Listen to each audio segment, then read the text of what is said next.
you to, as the music plays, just close your eyes, rest in the presence, and hold space.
Namo Namah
Ganapataye Namo Namaha.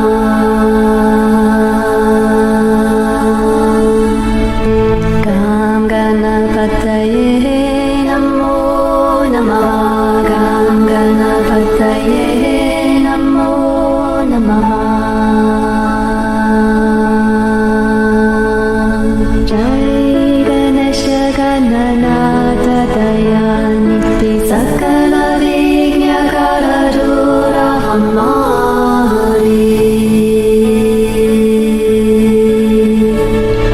Jai Ganesha Gananata Dayaniti Sakala Vignakara Dura Hamari.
Jai Ganesha Gananata Dayaniti Sakala Vignakara Dura Hamari. Jai Ganesha Gananata Dayaniti Sakala Vignakara Dura Hamari.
Dhamma Danti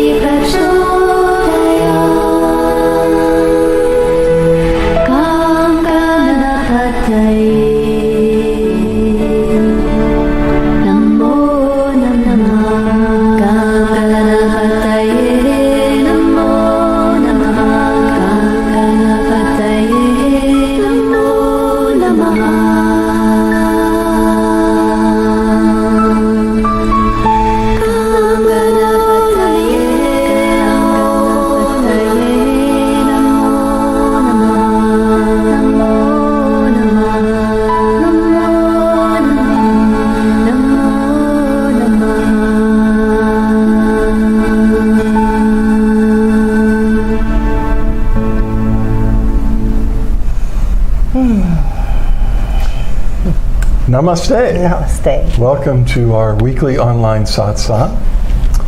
Flowering Heart Satsang is a place where people come together who are on the path of awakening and the flowering of the heart. We come from different teachers, different teachings, different organizations, different countries, different continents. What we have in common is that we're all awakening. Our hearts are flowering in oneness with the divine. And so we have more in common with each other than many other people in our own meditation and spiritual groups. Satsang is a Sanskrit word that simply means community of truth. It's a fancy way of speaking about spiritual community, where two or more people on the path come together and share their presence, their spirit, their journey with one another. It's quite strengthening and quite important. So we're glad you made it here tonight. Hope you have found a spiritual community there where you live that you can resonate with and meditate with others, pray with others, share your journey with others. But you can always come here. In addition to that, you can use what we share in these satsangs to start your own spiritual community or your own blessing circle. We share the Flowering Heart Blessing, which is a transmission of divine grace, enlightened consciousness. It's light. It's a gift that comes directly from the divine. The divine, in imparting this to Suzanne and me about 7 years ago, made it very clear to us that this blessing did not belong to us.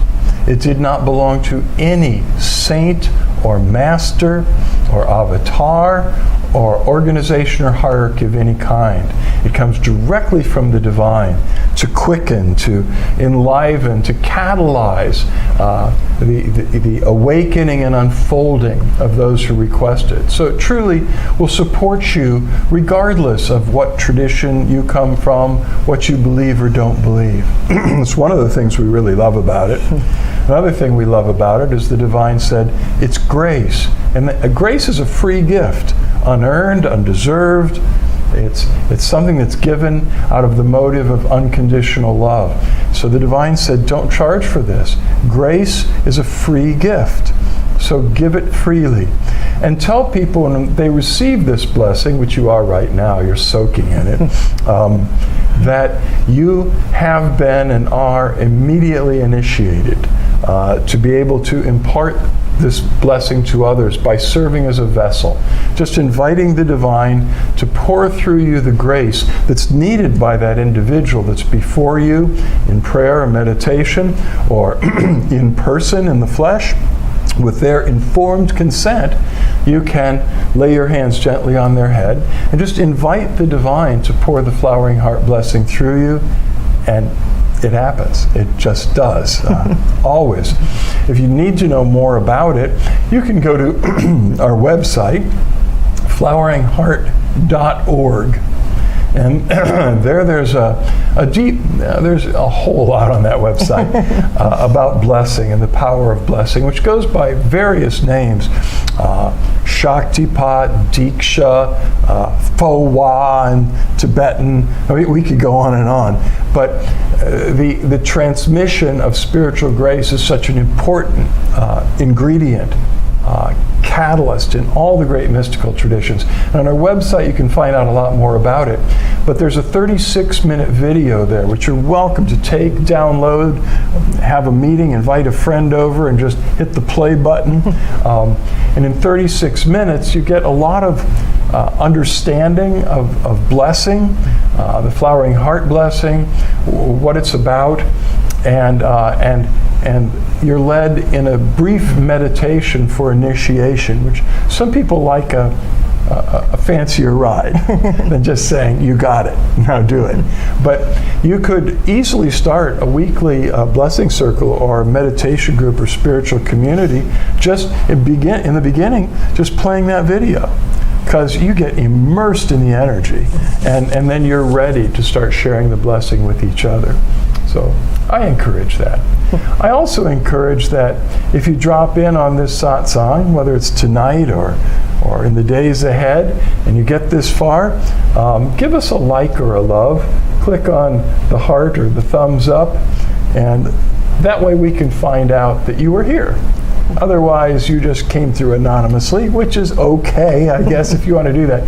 But at the end, we go and click on that, the likes and the loves, and when we see your name, we send special blessings and love to you, and it's just nice for us, as well as for you. And of course, if you enter something in the chat, that's the only way you can do it at Vimeo. You can't give us a love or a like, but in Facebook Live also you can enter a comment, which now could be a question for our question and answer time. We begin with that silent meditation for which there's music playing, but we're just holding space and invoking the presence together. Then after this brief explanation of what satsang is and the flowering heart blessing, we open it to questions and answers about the spiritual journey, spirituality, and ideally something you might be experiencing in your own spiritual practice. There are ups and downs, there are challenges, there are plateaus. We all occasionally experience blockage, but it's all temporary.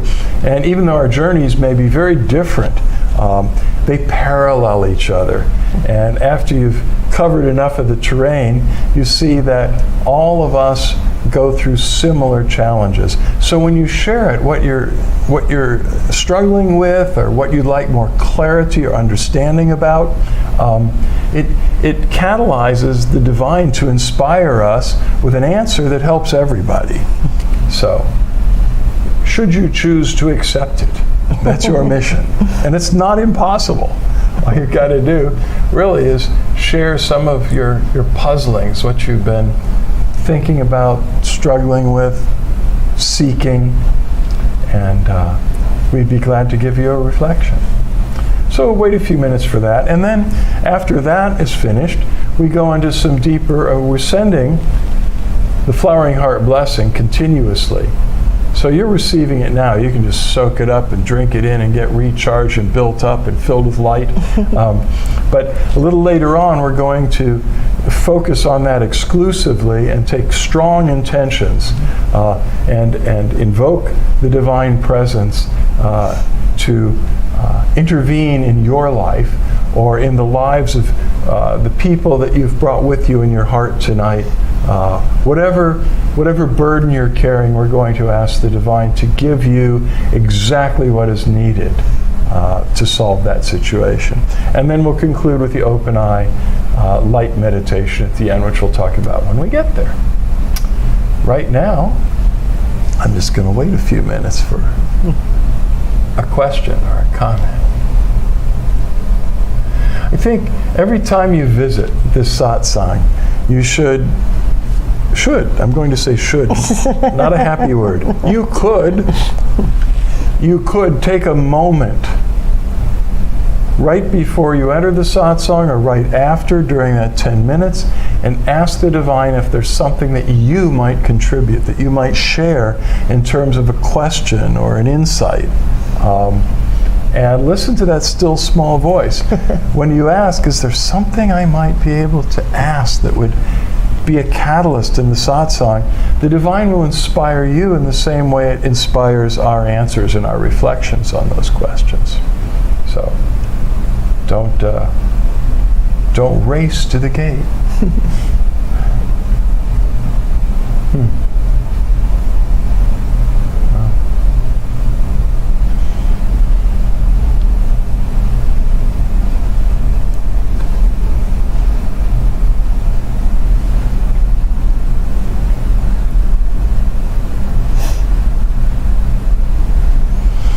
A question that John Lewis asked last week about the chakras caused quite an unfolding in conversation in the satsang, and a bunch of people came and tuned into it in the days over the last week, since last Monday. I mean, that happens every week, but that one was particularly interesting to people, and it was just a very simple question about the importance of the chakras in the awakening process.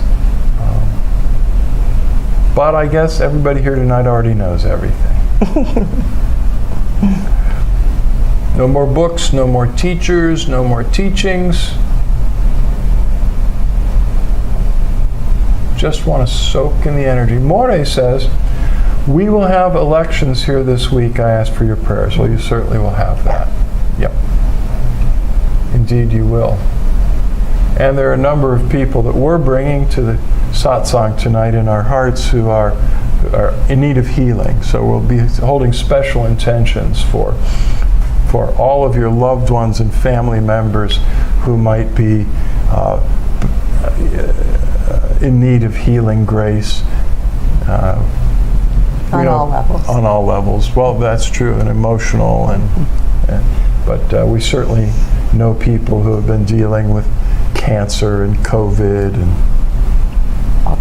all kinds of stuff. Uncomfortable things. So we will be offering prayer for that. And for the elections, those elections, I'm assuming More is talking about Colombia, because unless something's changed, that's where you're residing these days.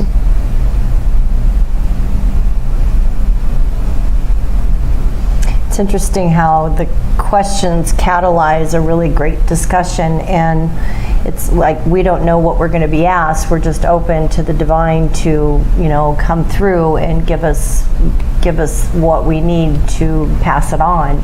And that's true with the questions too. That was a good idea that Michael said, to meditate on it maybe in the first 10 minutes or before you come to the webcast, because the divine can work through you to come up with a question that would catalyze answers and clarity for the greatest amount of people that are going to be tuning into this. It's kind of funny how that works.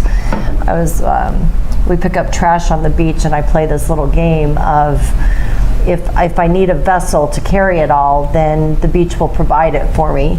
And the other day I found a clear plastic bag for a beach umbrella, and it had a strap on it. I thought, oh, that's really fun. So I could just put things over my shoulder and drop it in. And one of our friends down there said, oh, you should dump out the garbage and keep it for your walks. I said, no, it's much more fun to play this game, because I know that the beach is always going to provide what I need to do that. And it always does. It's been really, really exciting to see how we can dance with the universe. We can dance with just the most common of things, but usually we're too wrapped up in our minds to notice, to take a look around and to notice how magical everything is. Okay, so let's just take a few moments right now. Close your eyes, invoke the presence, and ask the presence if there's something that you might be inspired to share, a question, something you'd like clarity on. This is an opportunity. So listen.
Okay.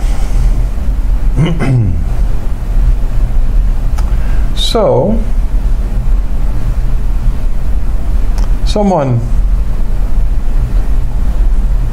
told me last Wednesday in our satsang here that they'd experienced a real breakthrough in terms of direct communication with the Divine Presence. Not just an energy, not just a presence, but an actual being and communication beginning to take place. And he was sharing that in our in-house satsang that we have on Wednesday nights. And I said, well, what do you think it is that brought this about? Can you see any shift that caused this?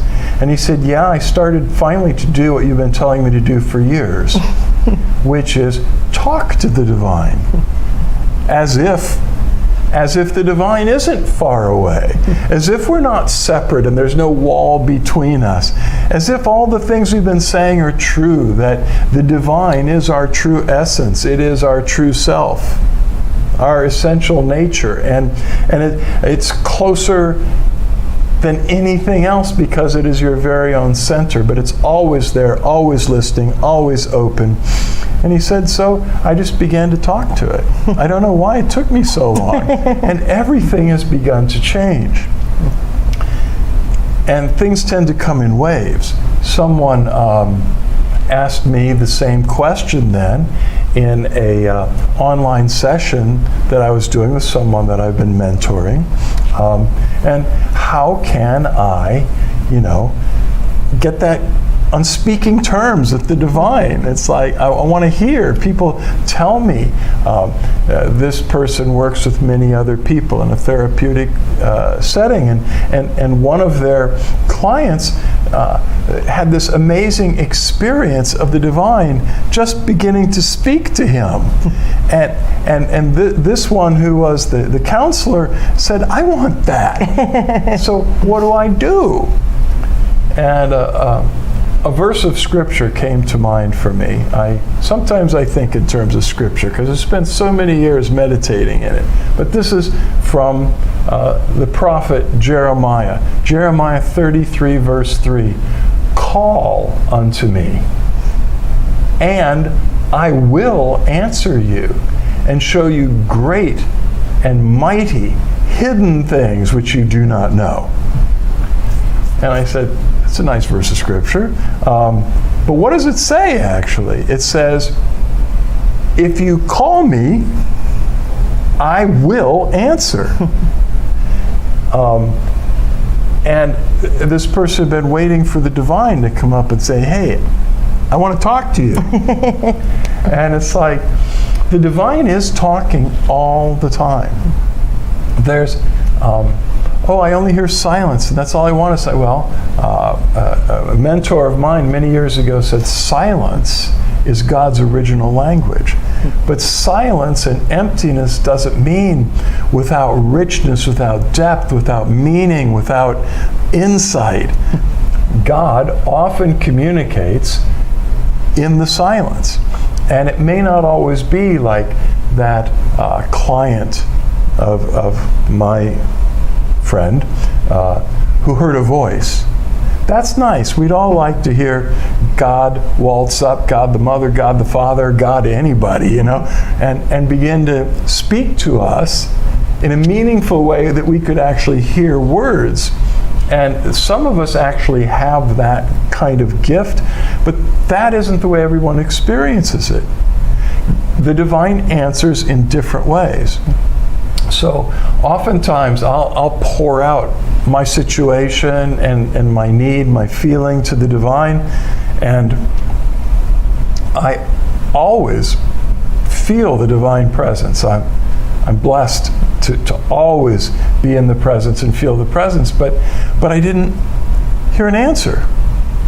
Did the divine hear me? Well, the divine said, call to me and I will answer you and show you great and powerful hidden things that you don't know. And so I just trusted and waited. And over the next 24 hours or so, everything that I had asked the divine about, these amazing little coincidental miracles happened. The divine answered me very tangibly, but not in words.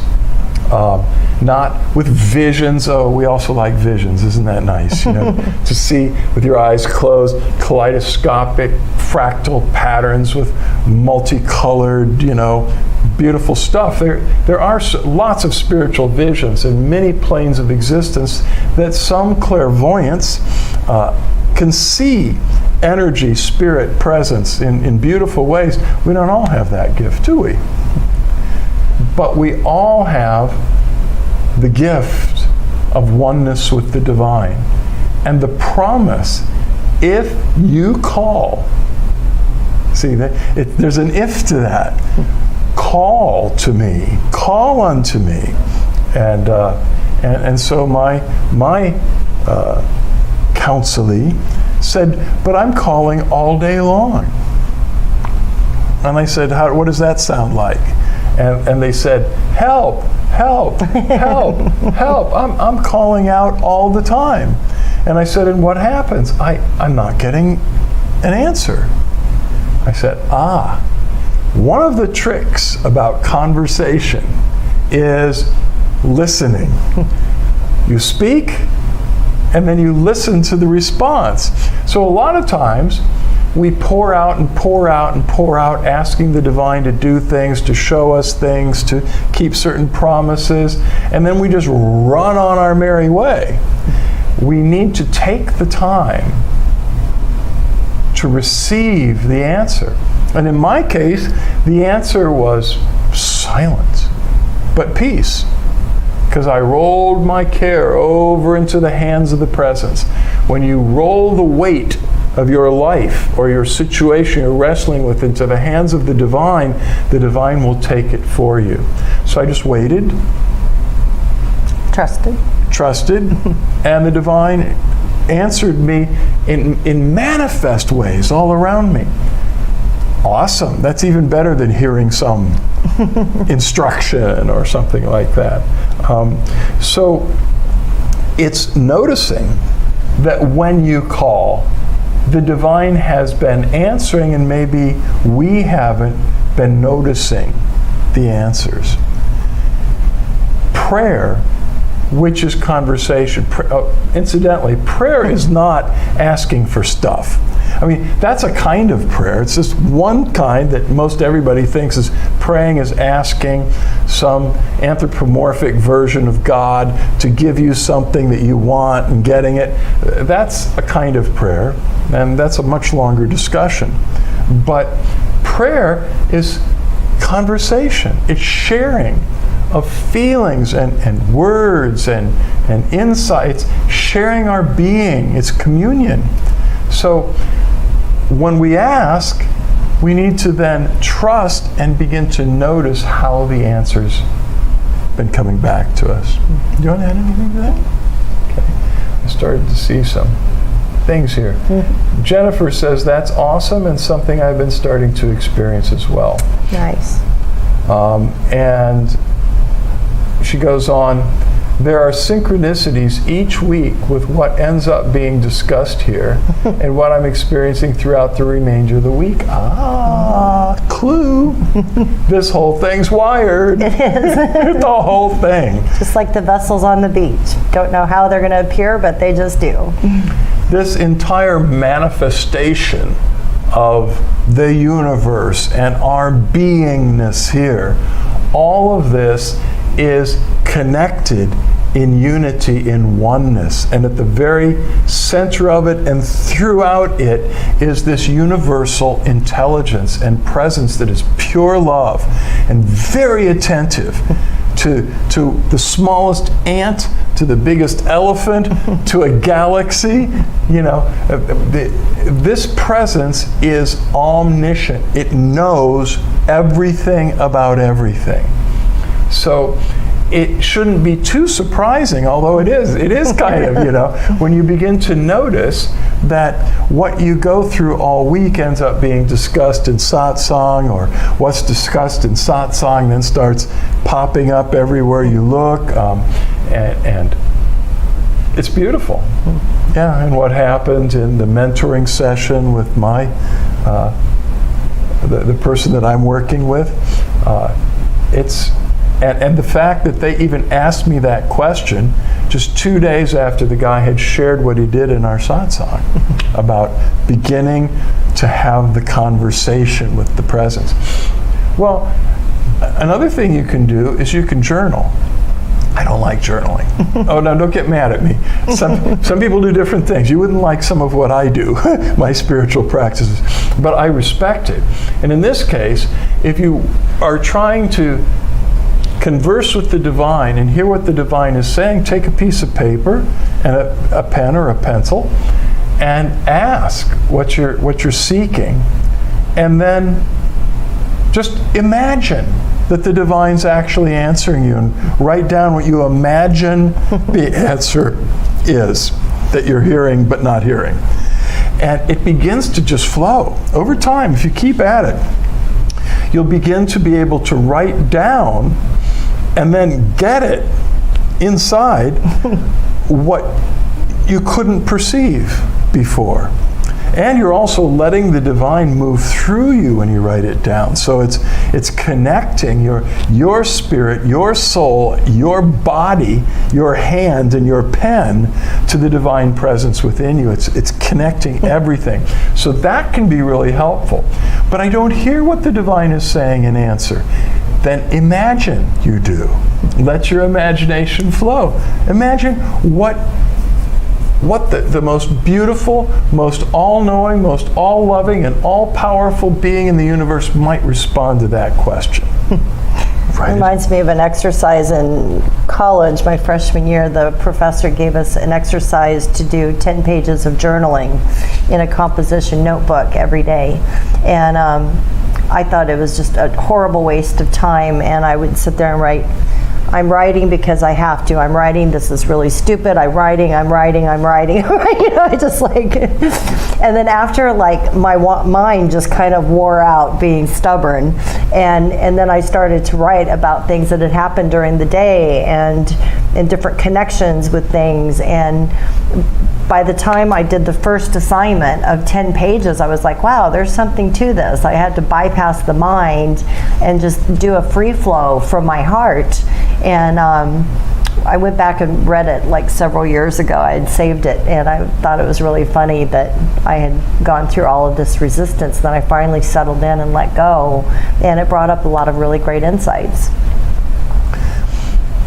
I'm going to throw out 3 fancy words which you can just let go by after I say just a little bit about it. Clairvoyance, clairaudience, clairsentience. Clair means like perception beyond the 5 senses. It's extrasensory perception. Clairvoyance is probably the most coveted. That means seeing beyond the senses, visions, auras, all of that. That's clairvoyance. We're not all clairvoyant. Clairaudience is hearing beyond the senses. We talked about that some last week when I mentioned Nada Yoga, the yoga of the inner sound. Very important and powerful path for those who hear the inner sounds. You can follow it right to enlightenment, right to the center, but we're not all clairaudient. So, the third word, clairsentience. Sentience means to know, knowledge. We are all potentially clairsentient. And certainly as the spiritual journey begins to unfold, we begin to know things beyond the 5 senses, right. Starting with the experience of the presence and the initial stirrings of awakening within you. So if you're not clairvoyant or clairaudient, don't worry about it. That can be more trouble than it's worth to some souls because it can puff you up. But clairsentience, to put the pull on the presence, to give you intuitive knowing. So just now you can let those 3 words go unless they mean something to you. John Lewis writes, I know someone who had a voice tell her she was going to be all right. As her vehicle started to roll numerous times, she walked away. Another friend was really struggling and crying intensely. An external voice told him it was going to be okay. And I'm sure it was. So, the voice of the light, of the divine presence, is always positive, affirming, life-giving, uplifting, imparts peace, stability, trust. There are other voices that, because of our woundedness and programming, that some of us hear in a crisis that says, "Oh, you're going to fail.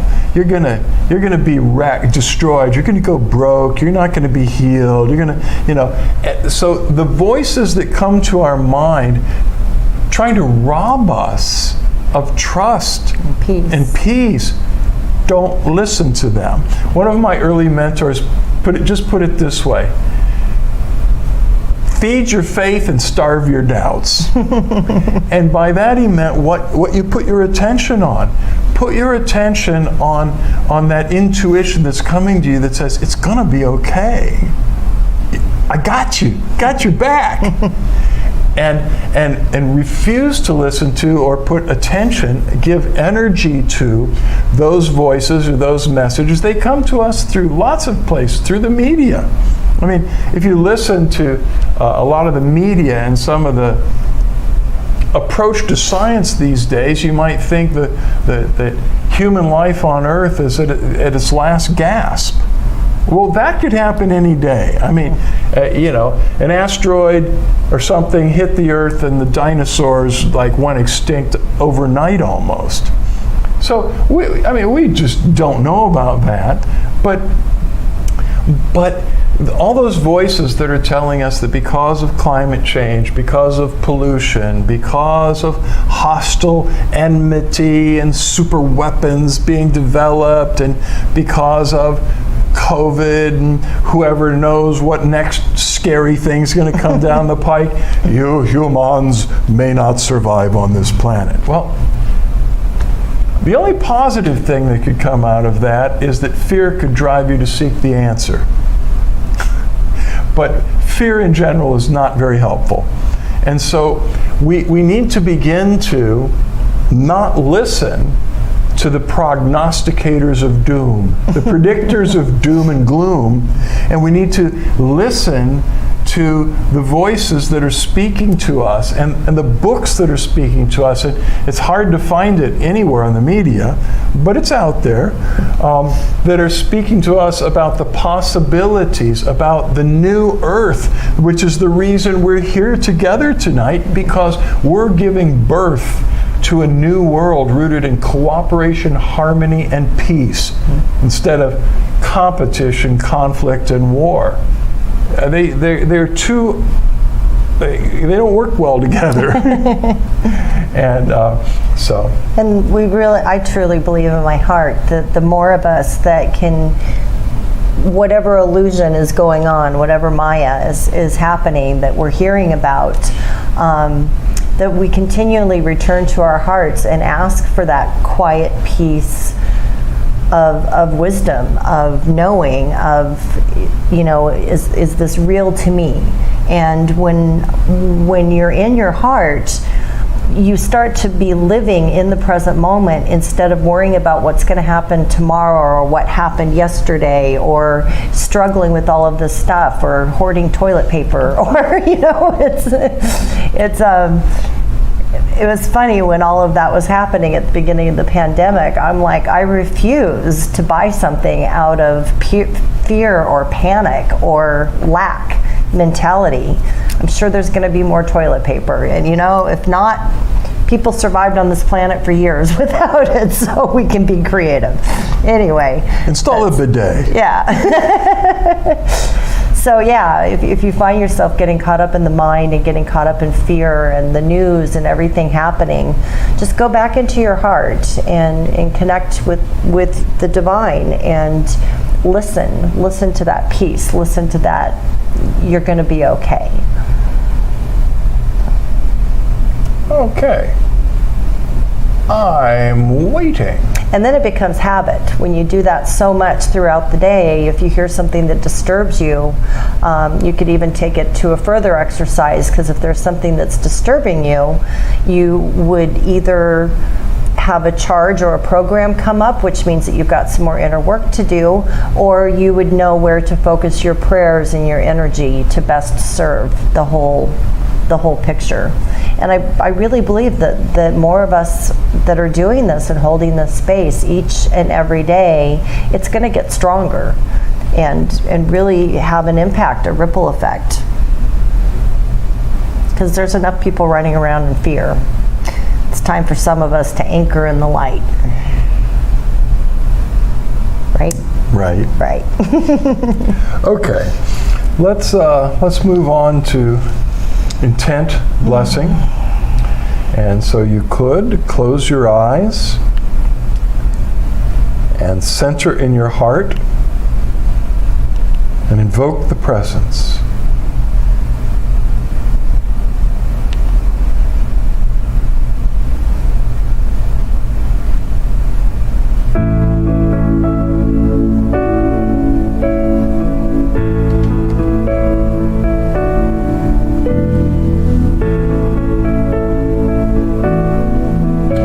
You have come with a specific burden in your heart. Moray expressed the request for prayers and intentions for the elections that are unfolding in Colombia. So that's clear, and we hold intentions for that. I mentioned that there are a number of people going through health crises, need for healing. We're holding strong intentions for healing on a physical level, also on a soul plane, for everyone and for those that you brought with you in your heart. If your yearning is for awakening and divine union, that's very clear. Perhaps you're not quite sure what you need. That might be even a better position to be in, because the presence knows you through and through. The presence, as I shared, is all-knowing and knows exactly what you need to receive tonight. The presence is all-powerful, has the power to impart to you the grace that's needed, the guidance, the miracles, the light, the comfort. So let us hold those strong intentions for the needs that we brought with us tonight, the people we're carrying in our hearts. Let us also hold a strong intent for everyone in the Satsang tonight and everyone who tunes in the days ahead, that the divine will look into our lives and see what we most need in our lives right now and impart that to us. Let us give the presence our consent, our permission to give us whatever the presence wants to give us. Let us just open up and drink it in, knowing the divine wants us to be free from pain and suffering, to be awakened, to be in oneness with the divine, to be healed and fully awake. So we can let go of all of that and just drink in what the divine itself wants to give us tonight.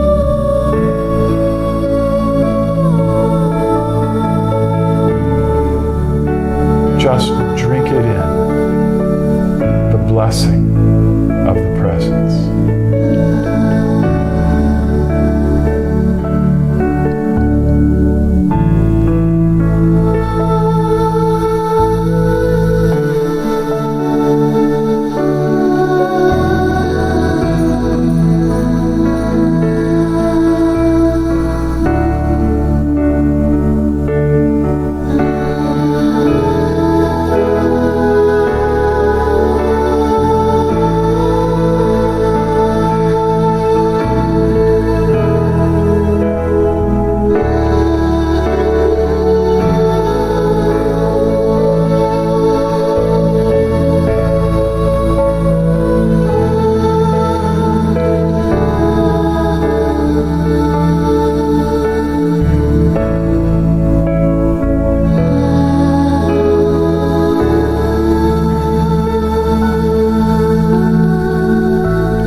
imagine, visualize us sitting in a big circle together. With our eyes closed, lift up your hands with your palms open, turn forward, and let us all invite the presence to pour the flowering heart blessing through us to all the others in the circle, knowing that it's pouring back to us through them.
Hold a strong intent and ask the divine to pour the flowering heart blessing through us to all 7+ billion human beings on this planet,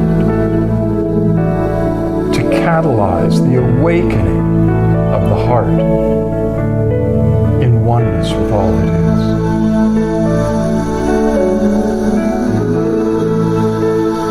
is. As this happens,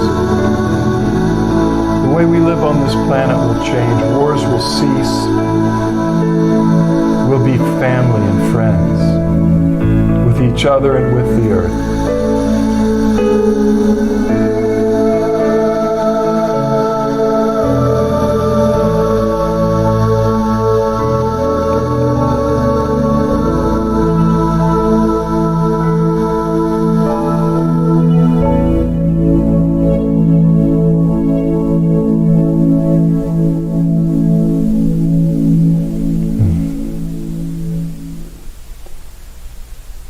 Om Shanti, Shanti, Shanti. Now you can just relax your hands, and when you're ready, you could open your eyes as we go into the light meditation. Your part is simply to make direct eye contact with Suzanne and or me. Just make sure you keep looking at least one of our eyes. As the meditation begins, Suzanne and I are flooded with the divine presence, and oceans of grace and light pour through all of our being to you, especially through our open eyes, or some have called the doorways of the soul the eyes. The divine pours the awakening, transforming light through our eyes into your eyes, and through your eyes into your spiritual heart, fanning into brighter and brighter flames the fire of divine love and transformation. Nothing to do but just keep looking.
keep meditating as long as you like, or find a place nearby to lie in Shavasana. Shavasana is where you lie on your back with your eyes closed and your arms loosely at your sides with your palms open, turned upward. And just let yourself dissolve with gratitude in the presence. It's a beautiful thing to conclude any spiritual practice with. We love you so much. Much love, light, and blessings. Until we cross paths again, know that the divine in us beholds the divine in you